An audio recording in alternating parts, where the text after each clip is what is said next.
തെരുവുനായ ആക്രമണം സംസ്ഥാന ദുരന്തമാക്കാനാവില്ലേ എന്നായിരുന്നു സർക്കാരിനോട് ഹൈക്കോടതിയുടെ ചോദ്യം. സംസ്ഥാന ദുരന്തമായി പ്രഖ്യാപിച്ചാൽ ദുരന്ത നിവാരണ ഫണ്ടിൽ നിന്ന് നഷ്ടപരിഹാരം നൽകാനാവില്ലേ എന്നുമായിരുന്നു ഹൈക്കോടതി ചോദിച്ചത്. ഇക്കാര്യത്തിൽ സർക്കാർ ഹൈക്കോടതിയിൽ മറുപടി നൽകണം. സംസ്ഥാന ദുരന്തമായി പ്രഖ്യാപിക്കുന്നതിലും ദുരന്ത നിവാരണ ഫണ്ടിൽ നിന്ന് നഷ്ടപരിഹാരം നൽകുന്നതിനുമുള്ള നിയമസാധ്യതകൾ എന്തൊക്കെയാണെന്ന് നമുക്ക് പരിശോധിക്കാം. Political legal correspondent Shyam Devaraj ചേരുകയാണ് കൂടുതൽ വിശദാംശങ്ങളുമായി. ശ്യാം, ഇതൊരു പ്രധാനപ്പെട്ട ചോദ്യമാണ് കോടതി ഉന്നയിച്ചിരിക്കുന്നത്. അതായത് ഇതൊരു സംസ്ഥാന ദുരന്തമാക്കി കഴിഞ്ഞാൽ അതിൽ നഷ്ടപരിഹാരം ലഭിക്കുന്നതിലടക്കമുള്ള കിഴിവുകൾ ഉണ്ടാവും. അത് സാധ്യമാവുകയും വേണം. കാരണം നമ്മൾ കണ്ടുകൊണ്ടിരിക്കുന്നത് ഈ നായകടിയേറ്റുള്ള ആക്രമണങ്ങൾക്ക് പുറമെ തന്നെ അപകടങ്ങൾ. കഴിഞ്ഞ ദിവസം ഇപ്പോൾ മലപ്പുറത്ത് സംഭവിച്ചത്, തിരക്കുള്ള ഒരു റോഡിൽ ഓട്ടോറിക്ഷ ഓടിച്ചു വരുമ്പോൾ അവിടേക്ക് ഒരു തെരുവുനായ കുറുകി ചാടുന്നു, ആ ഓട്ടോറിക്ഷ മറിയുന്നു, അതിന്റെ ഡ്രൈവർ മരിക്കുന്നു. ഇത്തരം സംഭവങ്ങളൊക്കെ ആവർത്തിക്കുകയാണ്. ഈ ഇരുചക്ര വാഹനക്കാരൊക്കെ ഈ ഭീഷണി നേരിട്ടുകൊണ്ടാണ് ഓരോ ദിവസവും റോഡിലേക്ക് ഇറങ്ങുന്നത്.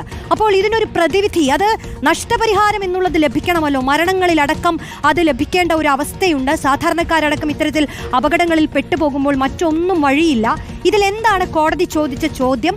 സംസ്ഥാന സർക്കാർ ഇനി എന്താണ് ഇതിൽ മറുപടി നൽകേണ്ടത്? എന്ത് നടപടികളാണ് ഉണ്ടാവേണ്ടത്?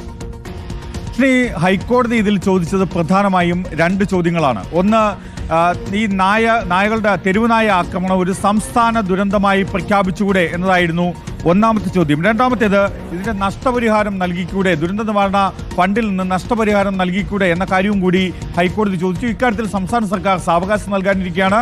ഈ മാസം 21-നകം മറുപടി നൽകുകയും വേണം. ഇന്നത്തെ ഉന്നതതല യോഗത്തിന്റെ നിലപാടനുസരിച്ചായിരിക്കും സംസ്ഥാന സർക്കാർ ഇതിൽ ഹൈക്കോടതിയിൽ മറുപടി നൽകുക എന്നത് വ്യക്തമാണ്. തദ്ദേശ സ്വയംഭരണ വകുപ്പാണ് ഇതിൽ മറുപടി നൽകേണ്ടത്. ഇതിൽ ഒന്നാമത്തെ കാര്യം, സംസ്ഥാന ദുരന്തമായി പ്രഖ്യാപിക്കാനാകുമോ എന്ന കാര്യത്തിൽ മറ്റൊരു മറുപടിയില്ല. അതായത് സംസ്ഥാന ദുരന്തമായി പ്രഖ്യാപിക്കുന്നതിന് തടസ്സങ്ങളില്ല. അതിന് നിയമപരമായി യാതൊരു തടസ്സങ്ങളുമില്ല. കാരണം ഇത് സംസ്ഥാന വ്യാപകമായി നടക്കുന്ന, ഈ നാട്ടിലെ പൊതുജനങ്ങൾ നേരിടുന്ന ഒരു വലിയ വിപത്താണ്. തെരുവുനായകൾ ആക്രമിക്കുന്നു, മനുഷ്യനെ കടിച്ചു കൊല്ലുന്നു. അങ്ങനെയുള്ള വലിയ ഒരു ആക്രമണം തന്നെ സംസ്ഥാനം ഒട്ടാകെ ഭീതി പടർത്തുന്ന ഒരു അന്തരീക്ഷം ഇവിടെയുണ്ട്. അതിനെ എങ്ങനെ നേരിടും? അതൊരു സംസ്ഥാന ദുരന്തമാണ്. അതിനെ എങ്ങനെ നേരിടും എന്നതാണ് പ്രശ്നം. ഇക്കാര്യത്തിൽ തെരുവുനായ ആക്രമണം സംസ്ഥാന ദുരന്തമായി പ്രഖ്യാപിച്ചാൽ അത് സംസ്ഥാന സർക്കാരിന് വലിയ സാമ്പത്തിക ബാധ്യത സൃഷ്ടിക്കും. നേരത്തെ സുനീഷ സൂചിപ്പിച്ച കണക്കുകളുണ്ട്. ഏതാണ്ട് 3 ലക്ഷത്തോളം പേരാണ് പ്രതിവർഷം ഇങ്ങനെ തെരുവുനായ ആക്രമണത്തിന് ഇരയാകുന്നത്.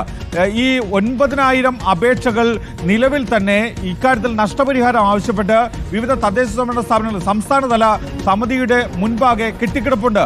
അക്കാര്യത്തിൽ തീരുമാനമായിട്ടില്ല.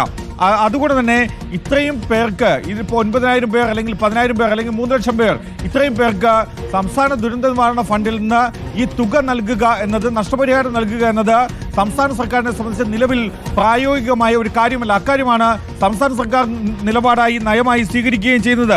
കാരണം ഇത് സംസ്ഥാനത്ത് സംഭവിക്കുന്ന അടിക്കടി നിരവധിയായ ദുരന്തങ്ങൾ ഉണ്ടാകുന്നുണ്ട്. അത്തരം ദുരന്തങ്ങളുടെ നിവാരണ പ്രവർത്തനങ്ങളെ ബാധിക്കുമെന്നതാണ് സംസ്ഥാന സർക്കാർ നേരിടുന്ന പ്രധാനപ്പെട്ട ഒരു പ്രതിസന്ധി. അതുകൊണ്ടാണ് ഇത് തദ്ദേശ സ്വയംഭരണ സ്ഥാപനങ്ങളുടെ ഉത്തരവാദിത്തമായി തദ്ദേശ സ്വയംഭരണ വകുപ്പ് കണക്കാക്കുന്നത്. നഷ്ടപരിഹാരം നൽകാൻ തദ്ദേശ സ്വയംഭരണ സ്ഥാപനങ്ങളെ ചുമതലപ്പെടുത്തുകയും ചെയ്യുന്നത്. അവർ തന്നെ ഈ വിഷയം കൈകാര്യം ചെയ്യട്ടെ എന്നതാണ് സംസ്ഥാന സർക്കാരിന്റെ നിലപാടും.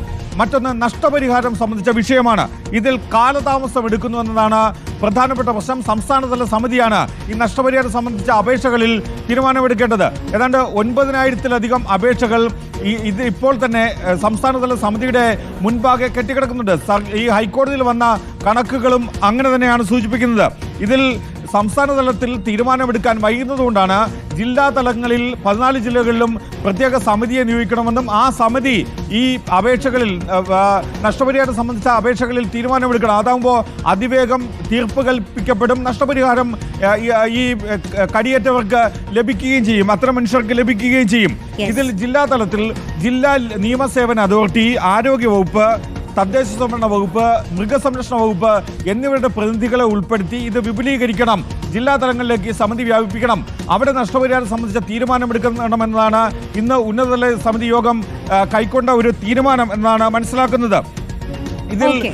ഈ മൃഗങ്ങളെ അതായത് സംസ്ഥാന സർക്കാർ ഇക്കാര്യത്തിൽ നേരിടുന്ന നിയമപരമായ വലിയൊരു പ്രതിസന്ധിയുണ്ട്. അത് ആനിമൽ ബർത്ത് കൺട്രോൾ, മൃഗങ്ങളുടെ ജനന നിയന്ത്രണം നടപ്പാക്കുക എന്നതാണ്. അതുമായി ബന്ധപ്പെട്ട് കേന്ദ്ര സർക്കാരിന്റെ നിയമമാണ് നിലവിലുള്ളതെന്നാണ് സർക്കാർ ഹൈക്കോടതിയിൽ തന്നെ അല്ലെങ്കിൽ സുപ്രീം കോടതിയിലൊക്കെ തന്നെ നിലപാടെടുക്കുന്നത്. അത്തരമൊരു നിലപാടാണ്. അതായത് ആനിമൽ ബർത്ത് കൺട്രോൾ നിയമത്തിൽ മാറ്റം വരുത്താൻ കേന്ദ്ര സർക്കാർ തയ്യാറാകുന്നില്ല എന്നതാണ് സർക്കാർ ഉയർത്തുന്ന പ്രധാനപ്പെട്ട വാദം. അതുകൊണ്ട് തന്നെ കേന്ദ്ര സർക്കാർ അതിൽ മാറ്റം വരുത്തണം, അല്ലെങ്കിൽ തെരുവ് നായ്ക്കളെ നേരിടാനാകില്ല എന്നതൊരു സംസ്ഥാന സർക്കാരിനെ സംബന്ധിച്ച് വലിയ നിയമപരമായ പ്രശ്നമാണ്. നേരിട്ട് തെരുവിലേക്ക് ഇറങ്ങുകയും തെരുവ് നായ്ക്കളെ കൈകാര്യം എന്തായാലും ഇതിൽ നിയമസാധുതകൾ എന്താണെന്ന് സർക്കാർ കൂടി പരിശോധിക്കേണ്ട സാഹചര്യമാണ്. നിലവിൽ കോടതി ചോദിച്ച ചോദ്യം അത് പ്രസക്തമാണ്, അതിനുള്ള മറുപടിയും ഉണ്ടാകേണ്ടതുണ്ട്. എന്തായാലും ഈ തെരുവുനായ ആക്രമണത്തിന് ഒരു പരിധി അല്ലെങ്കിൽ ഇത് നിയന്ത്രിക്കാൻ കഴിയേണ്ടതുണ്ട്, അത് ഭരണകൂടങ്ങൾക്ക് അതിന് കഴിയേണ്ടതുണ്ട് എന്നുള്ളതാണ് ഈ നിമിഷത്തിലും നമുക്ക് പറയാനുള്ളത്.